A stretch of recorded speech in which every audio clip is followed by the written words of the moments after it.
बशीर बद्र साहब आज छोड़कर चले गए, ये दुनिया यहाँ से रुखसत कर गए। बशीर बद्र के बारे में बहुत सारे लोग बहुत सारी बातें कर सकते हैं। बहुत सारे उनके अशार हैं, शेर हैं जो गाहे बगाहे लोग इस्तेमाल करते रहें, और आम लोग ही नहीं, वो लोग जो रसूख वाले हैं, जो बड़े लोग हैं, उनकी ज़बान पर भी बशीर बद्र की शायरी सिर चढ़कर बोलती है। बशीर बद्र कौन थे, कहाँ उनका जन्म हुआ, ये आज हम आपको इसके बारे में बताएंगे। तो अवध पंच में मधुकर उपाध्याय का राम राम। बशीर बद्र के बारे में बाकी जो कुछ भी आप जानते हो, एक चीज़ बहुत कम लोगों को इसका इल्म होगा कि उनका जन्म अयोध्या में हुआ था, जो अविभाजित उत्तर प्रदेश का वो हिस्सा था जिसको आगरा एंड अवध कहा जाता था। 1935 की उनकी पैदाइश थी, और एक छोटा सा गांव है अयोध्या से बिल्कुल सटा हुआ, बुकिया, वहीं की पैदाइश है बशीर बद्र की। और बुकिया में, और उसके बाद हंसवार में वो पढ़े। बाद में वो उसका नाम बदला और वो एक नया ज़िला बना, अंबेडकर नगर में चला गया वो। लेकिन उनका कनेक्शन जो अवध और अयोध्या से था वो बरकरार रहा। बशीर बद्र ने कभी अयोध्या के बारे में, या उस तरह देखिए तो बहुत सारे जो बड़े शायर हैं उनका एक अंदाज़ होता है बात कहने का, और वो कभी बिल्कुल ऐसा कुछ नहीं कहते जिनसे आपको लगे कि आप किसी एक घटना पर अपना रिएक्शन दे रहे हैं। वो अखबारी जर्नलिज़म की तरह काम नहीं करता है, शायरी उस तरह काम नहीं करती, कविता उस तरह काम नहीं करती। कविता चीज़ों को जज्ब करती है, आत्मसात करती है, और उसके बाद उस पर अपनी प्रतिक्रिया देती है। जैसे नासिर काज़मी के बारे में कहा जाता है कि वो विभाजन के समय हिंदुस्तान से पाकिस्तान गए, लेकिन उनकी पूरी शायरी में सिर्फ एक शेर मिलता है जहाँ वो जिक्र करते हैं हिंदुस्तान पाकिस्तान के विभाजन का, और वो भी सीधा नहीं। उनका शेर है कि हमारे घर की दीवारों पे नासिर उदासी बाल खोले सो रही है।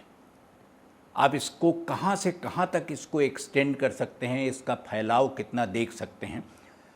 1987 में जब मेरठ के दंगे हुए तो उसमें तमाम चीज़ें जलीं, टूटी, फूटी, नष्ट हुईं, और उसमें बशीर बद्र साहब का घर भी था। वो मेरठ में ही रहते थे उस समय। मेरठ कॉलेज में बहुत अरसे तक 15-17 साल उन्होंने पढ़ाया, बल्कि उन्होंने तो अलीगढ़ मुस्लिम विश्वविद्यालय में भी पढ़ाया, वहीं के पढ़े हुए थे, बाद में वहीं लेक्चरर हुए और फिर मेरठ कॉलेज में पढ़ाते रहे।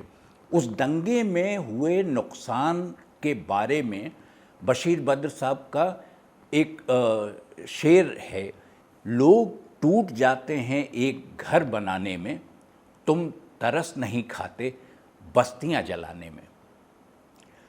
मैं उनसे, मेरी बहुत कम मुलाकातें थीं बशीर बद्र साहब से, लेकिन एक बार मैंने उनसे इस शेर के बारे में पूछा कि क्या ये मेरठ के दंगों से जुड़ा हुआ शेर है, तो उन्होंने कुछ ज़्यादा इसको तवज्जो दी नहीं।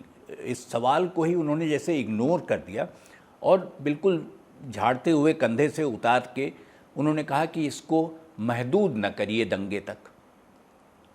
ये बात उस वक्त अजीब सी लगी थी कि जिस आदमी का घर जल गया हो, जिसका लिखा हुआ बहुत सारा, उनकी गज़लें जो अप्रकाशित रह गईं और शायद अप्रकाशित ही रह जाएंगी क्योंकि उनका अब कोई सूरत नहीं है कि आप उनको फिर से हासिल कर सकें, वो कह रहा है कि इसको दंगे से जोड़कर मत देखिए, वहीं तक मत सीमित करिए। वो कहना क्या चाहते थे? ये बात बहुत बाद में जब बुलडोज़र संस्कृति उत्तर प्रदेश में दिखाई पड़ी, सुनाई पड़ी और होने लगी, घर तोड़े जाने लगे, तो आपको लगा कि नहीं, शायद बशीर बद्र एक बिल्कुल ठीक बात कह रहे थे कि इसको एक जगह जोड़कर उसको सीमित कर देने का कोई तुक नहीं है। बशीर बद्र की मकबूलियत, उनकी प्रसिद्धि इतनी थी, और इतनी ज़्यादा सरल भाषा में वो बिल्कुल प्रवाहमय ढंग से अपनी बात कह लेते थे कि 2014 में प्रधानमंत्री नरेंद्र मोदी उनको उनके अशार कोट करते हैं। राहुल गांधी नरेंद्र मोदी का विरोध करते हुए बशीर बद्र की शायरी पढ़ते हैं और जुल्फ़िकार अली भुट्टो ने तो कई बार बशीर बद्र के शेर अपने जो भाषण दिया करते थे उसमें अपनी तकरीरों में इस्तेमाल किए। तो एक अजीब सी रीच, एक अजीब सी रेंज, एक इतना बड़ा फैलाव उनके अशार का, जो इस मेरठ के दंगे से का जो शेर है उससे जोड़कर आप देख लीजिए, या दूसरे जो हैं, दुश्मनी जमकर करो लेकिन ये गुंजाइश रहे, जब कभी हम दोस्त हो जाएं तो शर्मिंदा ना हो। ये बात हिंदुस्तान पाकिस्तान के संबंधों के हिसाब से अगर आप देखिए, जिस समय ये बात बहुत पीक पर थी और ऐसा लग रहा था कि हिंदुस्तान पाकिस्तान के बीच हमेशा जंग ही होती रहेगी, लड़ाइयाँ ही होती रहेंगी, बशीर बद्र ये कहते हैं, वो कहते हैं कि हम तो दरिया हैं, हमें अपना हुनर मालूम है, जिस तरफ से चल पड़ेंगे रास्ता बन जाएगा। बशीर बद्र को उनकी जो सहजता है वो बिल्कुल ऐसा सार्वकालिक, सार्वभौमिक बना देती है। बल्कि मुझे याद आता है एक किस्सा मैंने पढ़ा था नैनीताल के एक मुशायरे का। कुंवर महेंद्र सिंह उसकी सदारत कर रहे थे, अध्यक्षता कर रहे थे, और जब बहुत देर मुशायरा चल चुका तो बशीर बद्र और वसीम बरेलवी दो लोग बच गए थे जिनको अपना शेर पढ़ना था, गज़लें पढ़नी थी। तो कुंवर साहब ने कहा कि देखिए मेरे सामने एक मुश्किल पेश आ रही है कि ये दो जो बच गए हैं ये मेरी दो आँखें हैं, अब मैं इनमें से किसको बुलाऊं, किसको ना बुलाऊं, किसको पहले बुलाऊं, मेरे लिए बड़ी दुविधा की बात है, मैं समझ नहीं पा रहा हूं। तो बशीर बद्र उठ के खड़े हुए, ये उनकी हाजिर जवाबी का एक नमूना है। बशीर बद्र उठकर खड़े हुए, माइक पर आए और माइक से उन्होंने कहा, कुंवर साहब अब आपकी एक आंख गई, मतलब मैं तो आ ही गया। तो बशीर बद्र ने शेर पढ़ा और इसका इंतज़ार नहीं किया कि वो अपनी ओर से कुछ कहें इसके बारे में। बशीर बद्र से जो मेरी दो मुलाकातें थीं, एक अलीगढ़ मुस्लिम विश्वविद्यालय में हुई थी और एक लखनऊ में, क्योंकि पिछले 13-14 साल से वो डिमेंशिया के शिकार थे, उनको कुछ भी याद नहीं रहता था, कुछ भी उनको उनकी स्मृति में नहीं था। वो मुशायरे में पढ़ा करते थे, ये भी एक भूली बिसरी सी बात उनके लिए हो गई थी।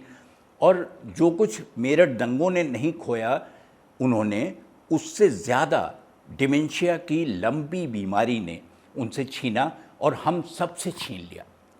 काश बशीर साहब की जो याददाश्त है वो बरकरार रही होती, काश वो उन दिनों को उस तरह से याद कर सकते, काश 15 वर्ष पहले किसी ने उनसे लंबी बात कर ली होती कि वो कहना क्या चाहते हैं और उनके जो अशार हैं, जो शेर हैं, उनका विस्तार कैसे देखा जाए, कैसे समझा जाए।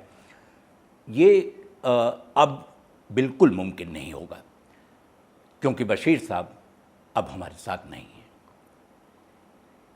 पूरे अदबी जमात की ओर से और ख़ासकर अवध की ओर से बशीर साहब को आखिरी सलाम।